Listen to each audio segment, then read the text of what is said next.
Inisyuhan ng show cause order ng Land Transportation Office o LTO at pinagpapaliwanag ngayon ang vlogger, driver at rehistradong may-ari ng isang sasakyan na sangkot sa viral video sa social media, kung saan makikitang hinahabol ng isang gasoline station attendant sa kahabaan ng Maharlika Highway sa Alakapan, Cagayan ang isang sasakyan matapos umalis nang hindi nagbabayad matapos magpakarga. Kasunod ito ng isinagawang investigasyon ng LTO Intelligence and Investigation Division kung saan lumalabas na pinaglalaroan ng vlogger ang kanyang matandang empleyado sa pamamagitan ng naturang content.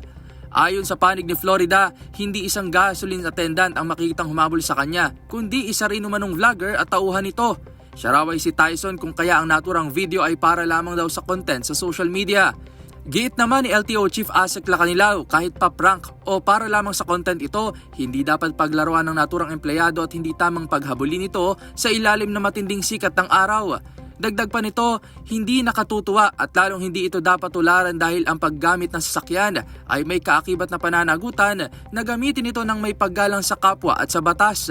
Samantala, inatasan na ang driver ng naturang sasakyan na isuko na ang kanyang lisensya at kasalukuyan itong nasa ilalim ng 90 days preventive suspension habang isinasa ilalim na rin sa alarm status ang naturang sasakyan.